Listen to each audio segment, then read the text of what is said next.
Ladies and gentlemen, my name is Paul, and in this RedGamer.com video, we're going to be discussing the next generation Xbox, specifically what Phil Spencer meant when he said next Xbox consoles. Not console, consoles. And in fact, this was confirmed with a follow-up interview that Eurogamer managed to nab.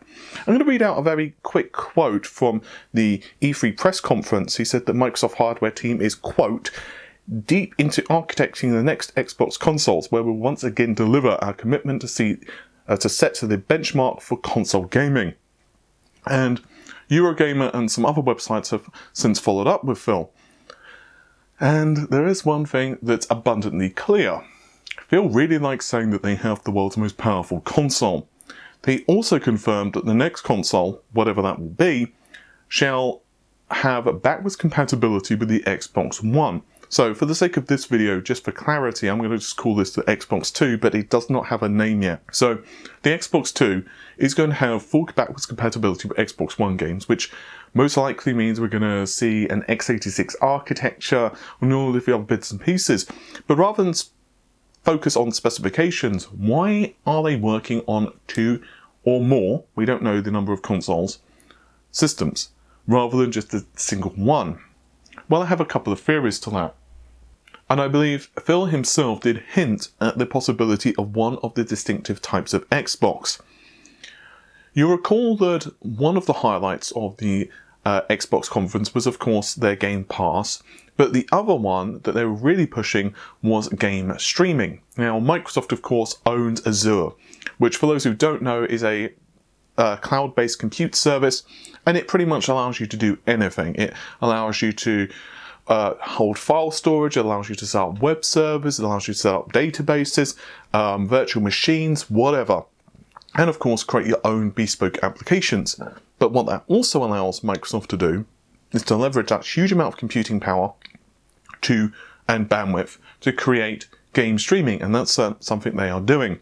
Phil said that he wants to put console-like streaming experiences on light devices, which we can probably say would be, yes, mobile devices such as, let's say, Android, but also probably a cost-reduced version of the Xbox, and then simply stream those games, whatever those experiences would be, onto that device. We can assume that cost-reduced would mean it would be quite cheap to purchase, but it wouldn't likely have the processing performance there to be able to play next generation games. It's possible it would have just enough performance to let us play Xbox One games, but most realistically it wouldn't even have that. It would just be essentially just a streaming device, almost like a Netflix for games. Another possibility is we could see up to 3 different devices from Microsoft, and this is just pure speculation. So we would of course see the streaming device that I just mentioned. And then we would see a lower specification Xbox, which, yes, would allow you to play the games locally, but it would be aimed at those who have, let's say, an older television, or perhaps don't have a lot of disposable income, or perhaps don't necessarily care about the latest and greatest in games visuals. They just want a device that will be enough to play games, and we can probably suspect it's going to be at least as powerful as the Xbox One X, but that's just pure speculation. And then finally, we will most likely see a more powerful Xbox console, which I feel will probably dwarf the performance of the current Xbox One X. For those who don't remember, the Xbox One X puts out around 6 teraflops of GPU compute performance. However, it does so with an older GPU architecture. It's using a slightly modified version of Polaris. AMD since then have released Vega, which some of those Vega features actually are in the PS4 Pro, which is definitely a benefit to Sony with the half-precision compute performance there, helping somewhat to compete against the Xbox One X. The one problem Sony have is A, they have a slower CPU, and B, they also don't have the absolutely ridiculous memory bandwidth that the Scorpio/the Xbox One X has. However, they are built on a 12nm process, and it's probable that, given what we know about Sony and Microsoft's timing for the next generation, let's face it, it's not going to be this year either system is released. I think that's pretty obvious. It's pretty clear that it's not going to be early next year, so realistically it's not going to be until mid to late next year. At the earliest we see these devices. My personal feeling, therefore, is that these devices are going to be considerably more powerful because in 18 months, roughly in technology, let's face it, the Xbox One X is now coming up to a year old at the end of this year. And of course, the PlayStation 4 Pro was released before that. So Sony and Microsoft now have at least a couple of years since then to kind of get their hands on the latest technology. With the PlayStation 4 Pro, from what we the PlayStation 5, excuse me, what we understand, it's going to be Navi based, and it's also going to be based upon the Zen microarchitecture. And in fact, there was a recent leak that the one of the PlayStation developers, who obviously works on more the back end of things, had actually updated the GitHub website and put various code on there that was relating to Zen, the original Zen architecture. Now, whether we're going to see the next generation of consoles based on Zen, or whether that's just him kind of testing the waters based upon, ultimately this is prototype hardware, so he's probably just working on hardware that doesn't even necessarily resemble a console right now. It could just look like a bunch of circuits, probably just housed in a rudimentary case, and that's probably what Microsoft are doing as well. As for hardware specifications, I do want to put out a specific video on this because I certainly think it's a topic that we could discuss for both Sony and Microsoft in depth. I suspect that Intel and Nvidia are not going to be providing hardware for Microsoft in the next generation of consoles. There's a couple of reasons for this. The first is that it's clear that AMD right now have worked really closely alongside Microsoft, and Microsoft are very happy with the Scorpio engine that they created in collaboration with AMD. And the second reason, if you look at AMD's roadmap, they have the APUs and they have the combined technology with the CPU and GPUs and so on that their competitors just do not. Sure, Intel do have a discrete graphics chip which is coming at some point in the future, but they don't even have hardware most likely that could be prototypes for Microsoft to be testing. And the second reason is, yes, they could provide the CPU, and AMD, for example, could provide the GPU, but it's just too messy, and therefore I do suspect that Intel and Nvidia are just out of the running, and Microsoft are just going to continue to work with AMD. Therefore, it does narrow hardware choice down an awful lot. We can suspect it's going to be Navi-based or Vega Navi-based, depending on the release date, of course. We can almost certainly assume it's going to be based on 7nm.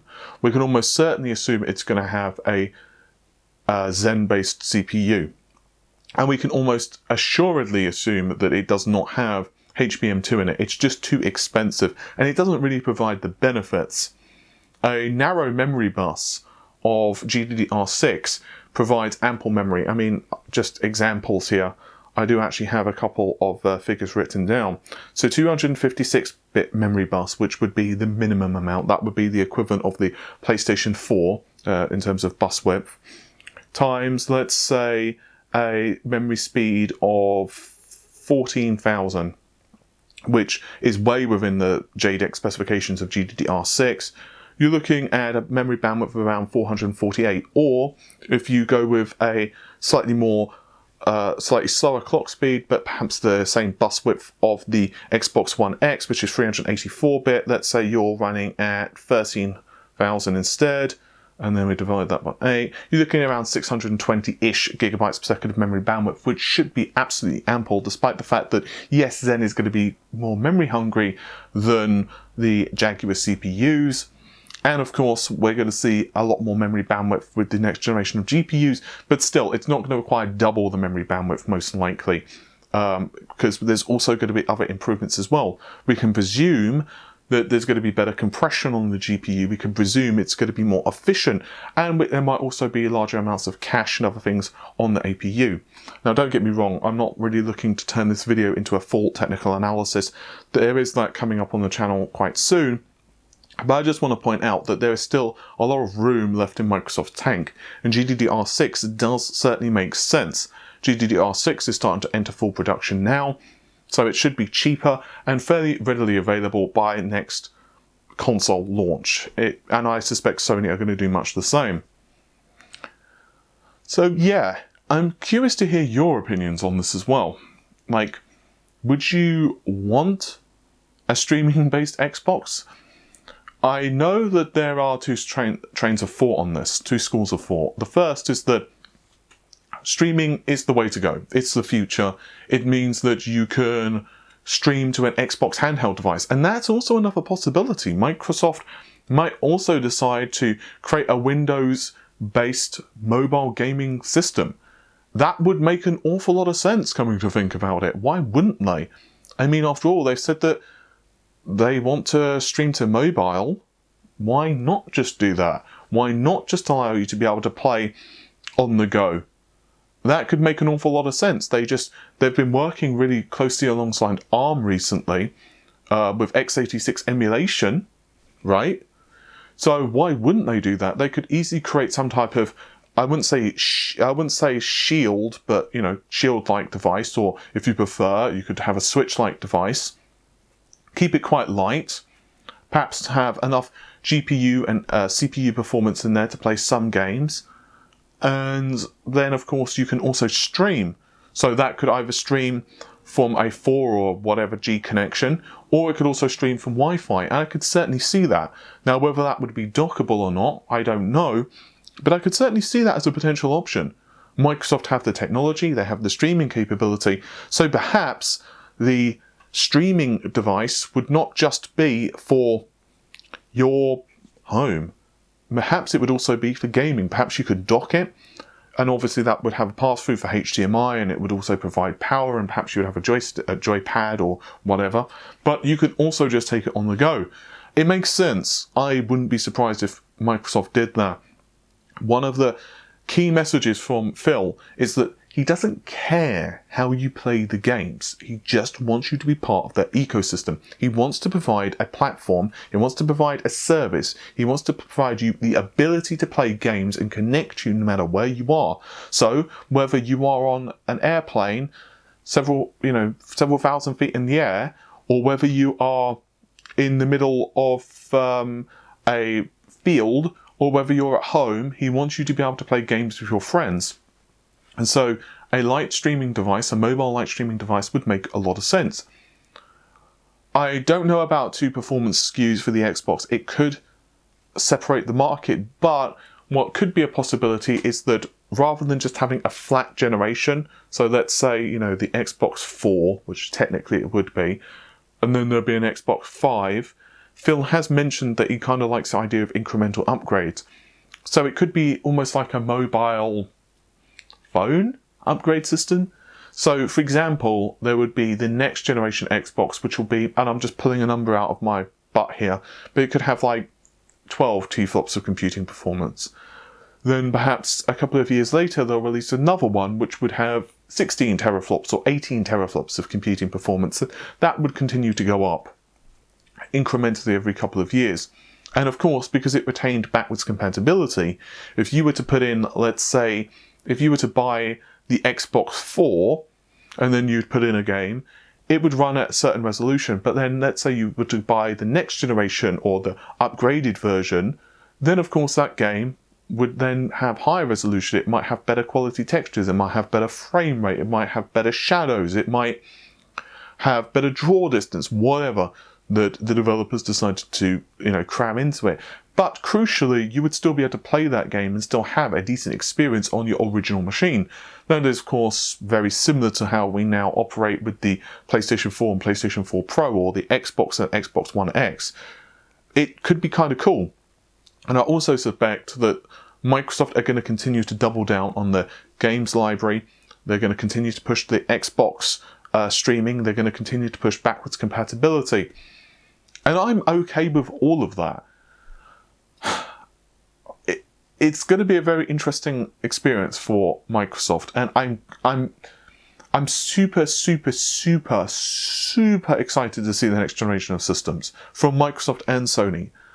I don't think we're going to be getting rid of the current hardware model anytime soon. I think that they're going to give you more options to play.